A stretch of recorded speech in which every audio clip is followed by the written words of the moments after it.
Olá, boa noite para você que está acompanhando a programação da TV Norte SBT Acre. Está no ar o Norte Notícia. Hoje, terça-feira, 5 de março, você vai ficar por dentro das notícias mais relevantes aqui da nossa cidade e também de todo o Brasil. Vamos conferir agora as principais notícias do dia.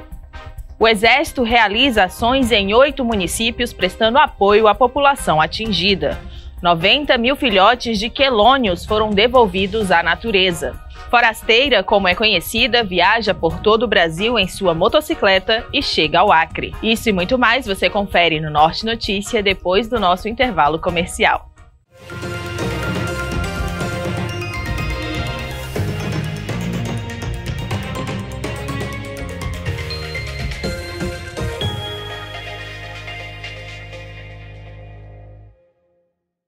Boa noite, seja bem-vindo a mais uma edição do Norte Notícias.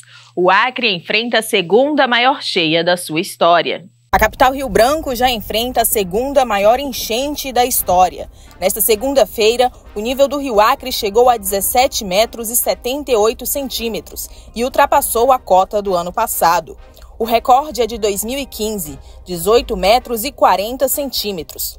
Quase 1.000 famílias estão nos abrigos disponibilizados pela Prefeitura. Em todo o estado, mais de 26 mil pessoas estão fora de casa. 19 das 22 cidades acreanas estão em situação de emergência. Pelo menos 23 comunidades indígenas sofrem com os efeitos das enchentes. 4 pessoas já morreram em decorrência da cheia. Os ministros Valdez Góes, do Desenvolvimento Regional, e Marina Silva, do Meio Ambiente, estiveram no Acre para visitar áreas atingidas. O governo federal liberou 20 milhões de reais para ações de assistência às vítimas da enchente. Governador Gladson Cameli recebe ministros para visita em áreas atingidas pela cheia histórica do Rio Acre.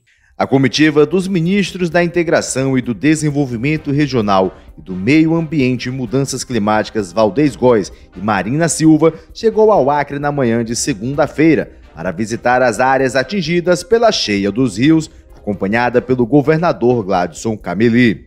Em agenda durante todo o dia, a comitiva seguiu primeiramente para Brasileia, uma das cidades mais atingidas pela cheia, e se reuniu com prefeitos das cidades do Alto Acre. União dos esforços federais, estaduais e municipais, com o apoio integral da bancada federal. E quando eu falo união do governo federal, aqui a gente está falando em vários ministérios. Estou eu e a ministra Marina representando o presidente Lula, mas outros ministérios estão aqui conosco. E quantas ações forem necessárias do governo federal na transversalidade a gente realizar no Acre, como fizemos o ano passado. O ano passado, só de ajuda humanitária, foi mais de 30 milhões de reais.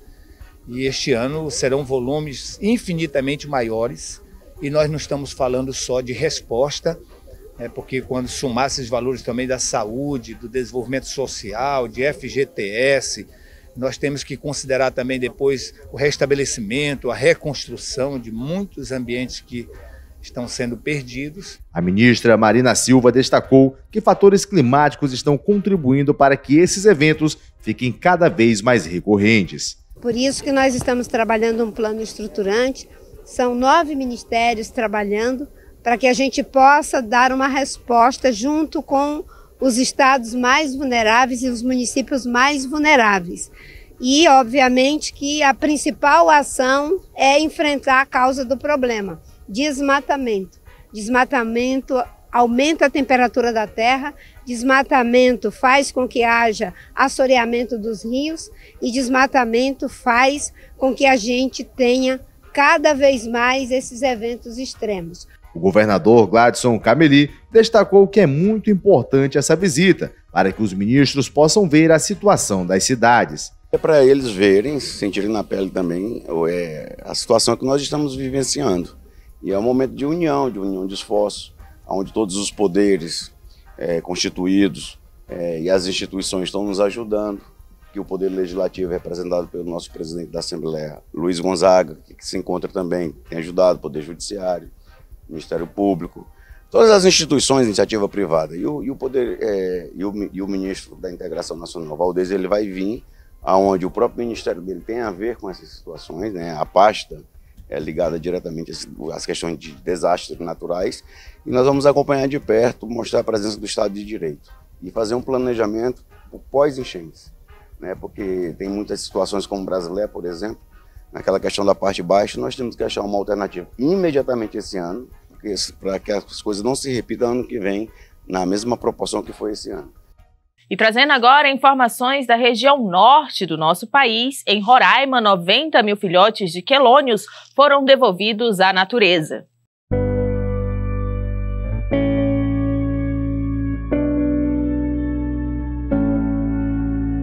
O gesto que permite a continuação da vida. Estamos falando da soltura de quelônios, que acontece desde 2009 na comunidade São Sebastião do Corocoró, zona rural do município de Inhamundá. Neste período do ano, a comunidade fica em festa. Acontecem diversas atividades, bingos, entregas de cestas básicas e churrasco para quem participa da ação. E quem acha que por aqui só participa quem é adulto, está muito enganado. Cuidar do meio ambiente é uma tarefa que se aprende desde cedo. Para a gente ter uma vida melhor, é necessário cuidar da natureza. É hora de devolver os filhotes à natureza. Seu Pedro, que é líder da associação, realiza esse trabalho há bastante tempo. Para ele, é motivo de felicidade. A gente acompanha desde da subida da tartaruga em cima da praia. Então ela sobe, desova, a gente faz o manejo também, porque a nossa praia é muito pequena, e aí a gente faz o manejo, e hoje a gente abre uma ninhada e vê quando ela vem saindo da terra. Isso para mim é uma felicidade muito grande de contribuir com a natureza. Hoje, cerca de 90 mil filhotes foram devolvidos ao seu habitat natural. Este trabalho nada mais é do que uma preocupação em manter o ecossistema natural do lugar. E mais do que isso, um compromisso de quem procura realizar políticas públicas para continuar preservando o meio ambiente. Eu lembro que em 2021 a gente iniciou com 25 mil solturas de quelônios, hoje são mais de 90 mil quelônios, e a gente fica feliz de poder estar dando esse suporte, estar dando apoio para que esse projeto possa ter continuidade. Processo concluído, com sentimento de dever cumprido.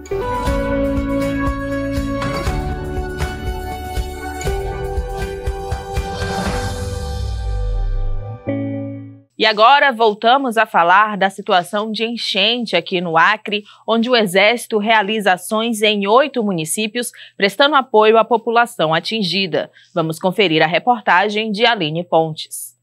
Na última quinta-feira, o Exército iniciou ações de apoio à população atingida pela enchente do Rio Acre, atuando em 8 municípios, sendo eles Epitaciolândia, Brasileia, Assis Brasil, Plácido de Castro, Santa Rosa do Purus, Rio Branco, Marechal Taumaturgo e Cruzeiro do Sul. Os militares já alcançaram mais de 2.000 pessoas. As equipes do Exército Brasileiro estão agindo com caminhões e embarcações para ajudar toda a população atingida pela enchente do Rio Acre. O Exército Brasileiro contribui nesse momento conosco nas mudanças das famílias, diretamente dos bairros para os abrigos. Inclusive, como eles têm viaturas que são mais adaptadas à questão hídrica, à questão de água, viaturas altas, isso ajuda muito no socorro e também na agilidade de remoção dessas famílias. A todo instante, mais famílias chegam ao parque de exposições, trazidas pelos homens do Exército. O coronel Falcão ressalta que estão contando com o apoio dos militares para a garantia da devolução das famílias para suas casas. Nós ficaremos com ele durante todo o período de enchente, todas as remoções, e queremos também contar com eles na devolução dessas famílias para suas casas. Caso não possam, é importante que permaneçam agora na retirada, onde temos bastante água nas ruas, e com as viaturas mais altas fica mais fácil de tirar essas famílias dos locais alagados. O governador Gladson Cameli se reuniu com os representantes do Exército Brasileiro nesse domingo em Rio Branco para dialogar sobre as ações de auxílio aos municípios afetados. Muito obrigada, Aline, pelas informações. E a seguir, você confere aqui no Norte Notícias a história de uma forasteira que viaja todo o Brasil em sua motocicleta e chegou ao Acre. Te espero daqui a pouco.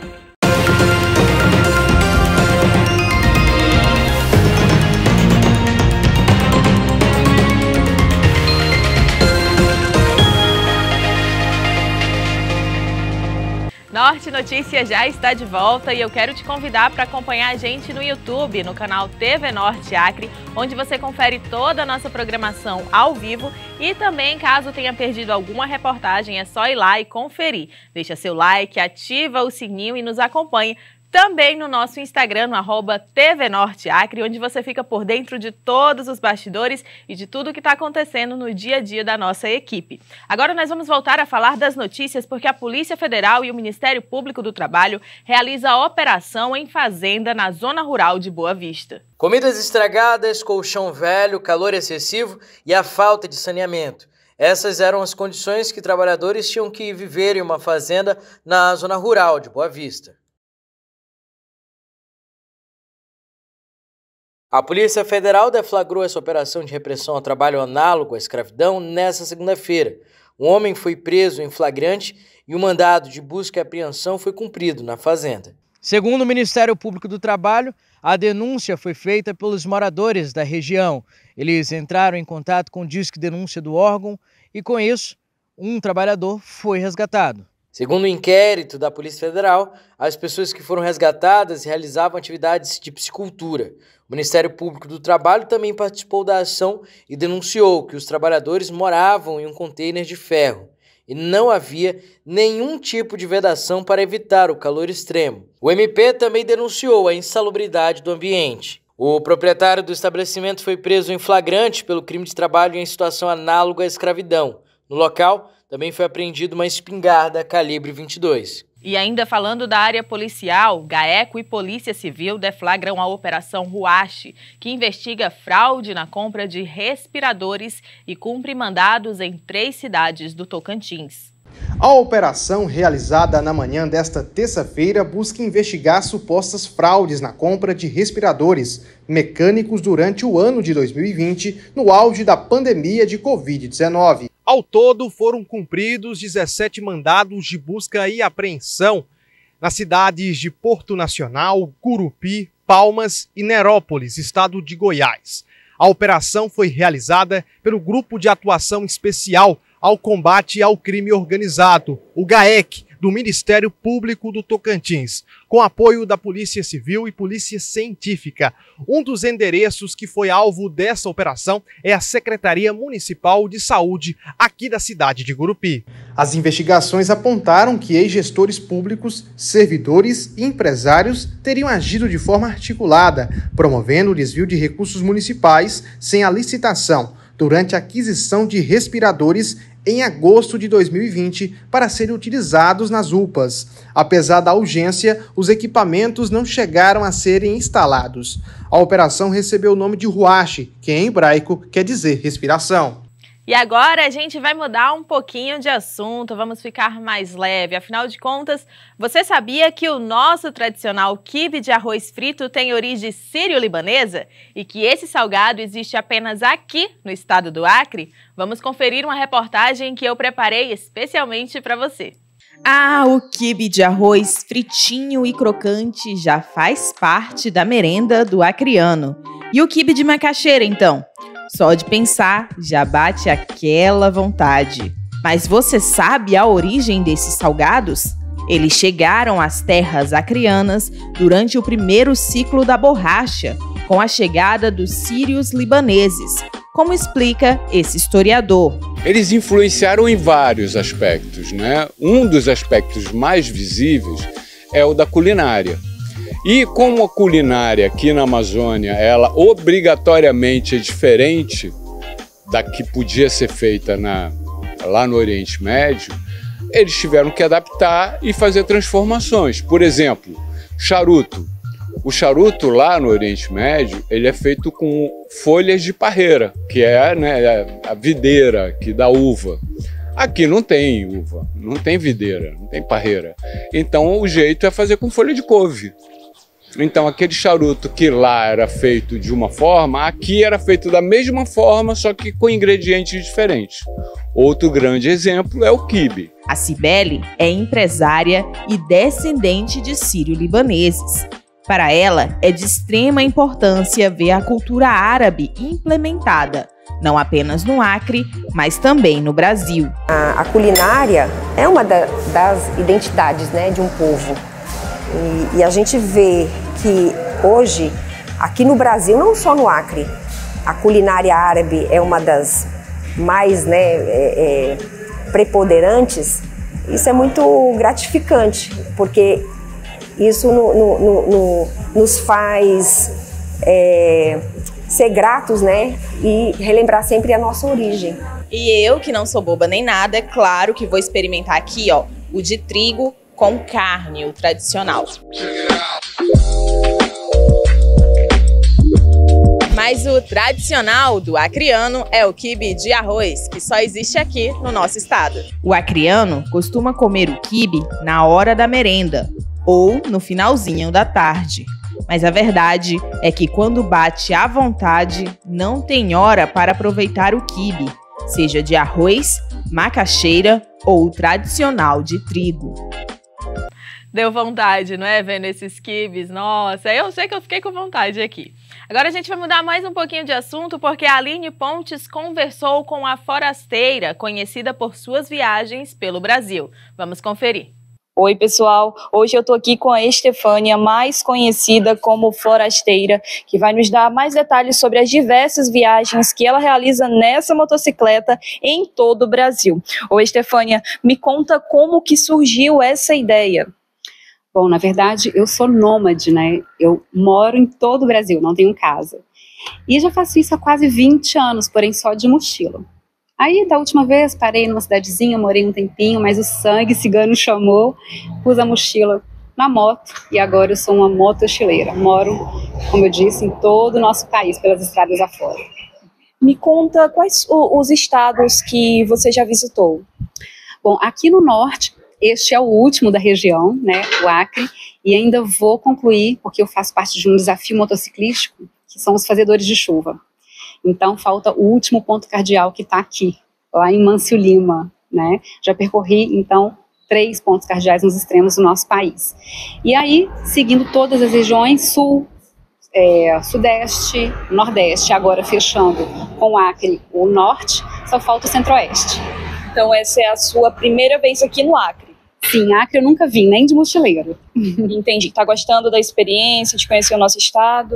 Gostei muito de percorrer as estradas aqui do Acre, são retas infinitas, com uma boa playlist, a gente segue, né, a estradinha tranquila. E aqui eu tive ainda pouco conhecimento da cidade, mas achei já o passeio que eu dei com os motociclistas aqui um lugar bonito, cheio de histórias para contar. Você vai ficar aqui quanto tempo? Eu nunca tenho um tempo certo, não tenho um planejamento, né? Mas eu pretendo ir logo para Mâncio Lima, fechar esse desafio por causa das chuvas, né? As chuvas estão aí firme e forte. E depois que eu retornar, provavelmente eu vou conhecer mais um pouquinho, participar de mais alguns festejos aqui e aí seguir estrada, talvez mais uma semana no máximo. Muito obrigada, forasteira. E eu encerro pedindo para o Alberto dar mais detalhes da motocicleta. E assim, chegamos ao final de mais uma edição do Norte Notícias Acre. Você fica agora com a novela A Infância de Romeu e Julieta. A todos uma ótima noite e até a próxima. Tchau, tchau.